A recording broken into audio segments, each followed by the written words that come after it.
Yet, in the most democratic legislative are also central place in the executive in India too. The cabinet initiate policies, set the agenda for governments and carry them thought. This had less it has led some critics to remark and the parliament has dissent.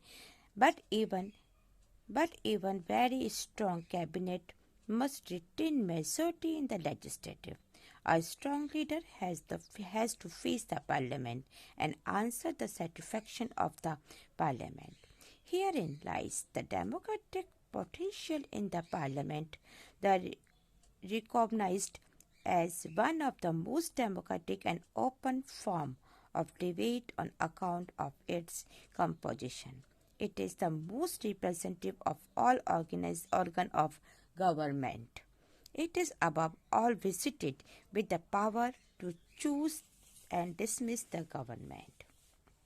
अर्थात इसके बावजूद भी अधिकांश democracy में educative के मुकाबले legislative अपनी impotency को खोती जा रही है।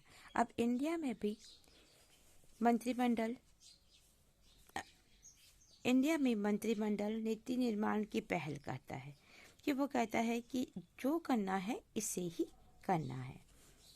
तो शासन का एजेंडा भी यही तय करता और लागू भी करता है। कुछ ऐसे क्रिटिसाइजर है उनको ये कहने का मौका मिल जाता है कि पार्लियामेंट खत्म होते जा रहा है, लेकिन अत्यंत ही पावरफुल कैबिनेट को भी लेजिस्लेटिव में बहुमत की आवश्यकता होती है कि इसको भी मेजॉरिटी मिलनी चाहिए और एक पावरफुल लीडर को पार्लियामेंट के सामना करना पड़ता है, उसको फेस करना पड़ता है और संसद में भी उनको ऐसे आंसर्स देने पड़ते हैं जिससे कि वो सेटिस्फाई कर सके।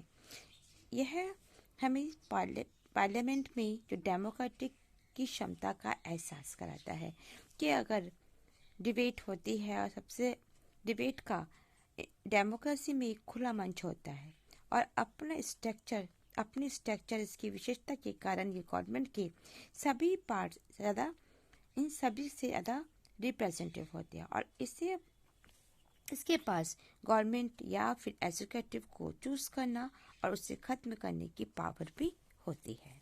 तो you have yet in the democratic legislative is the central place of the executive होता ही है और इंडिया के अंदर कैबिनेट जो होता है ये पॉलिसीज को बनाए रखने उस एजेंडे को गवर्नमेंट तक लेकर के आने का वर्क करता है। साथ ही क्रिटिसाइज करना, रिमार्क करना पार्लियामेंट के अंदर, ये सब कुछ बातें होती है जिसे हमें ध्यान रखना चाहिए। बट वेरी स्ट्रॉन्ग कैबिनेट जो है इसे मेजॉरिटी को बनाए रखना या अपनी मेजॉरिटी को दिखाना भी जरूरी होता है।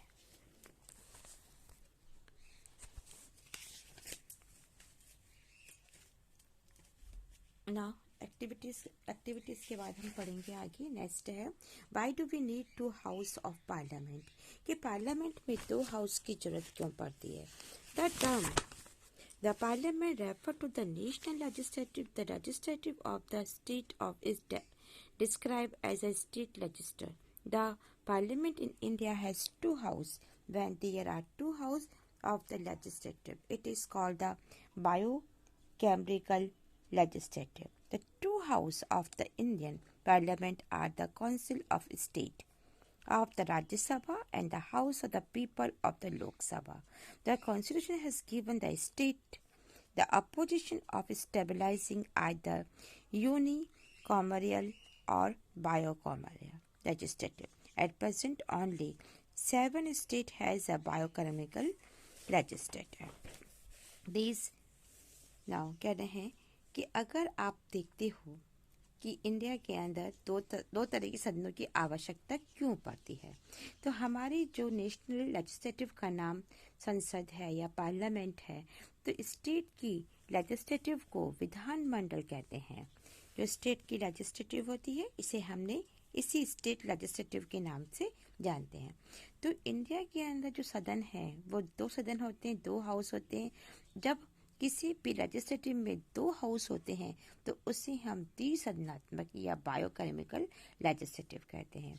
इंडिया की पार्लियामेंट के एक सदन को हमने स्टेट सभा और दूसरे को हमने लोकसभा कहा है। तो संविधान या कॉन्स्टिट्यूशन ने स्टेट को एक सदनात्मक या द्विसदनात्मक यानी बायोकेमिकल एंड 2 हाउस कहा है। 2 हाउस में हो गए आपके, एक तो स्टेट्स हो गया और एक आपका राज्य हो गया, 2 है। और इन दोनों हाउस के अंदर हमने ये कह रखा है कि इसमें 2 सदन जो एक दूसरी को लोकसभा कहते हैं। तो कहते हैं कि कॉन्स्टिट्यूशन ने जो स्टेट को एक सदनात्मक और द्विसदनात्मक विधायी लेजिस्लेटिव स्थापित करने का जो ऑप्शन दिया है, अब केवल 7 स्टेट हैं ऐसे जो जहाँ पे द्विसदनात्मक विधायिका कहलाती है। अब द्विसदनात्मक कहाँ कहाँ पर हो गई? एक तो हो गई आपके आंध्र प्रदेश, बिहार, जम्मू एंड कश्मीर, कर्नाटका, महाराष्ट्र एंड उत्तर प्रदेश, तेलंगाना। तो ये है आपके 7 स्टेट जहाँ पे आपकी बायोकेमिकल यानी कि द्विसदनात्मक प्रणाली चलती है।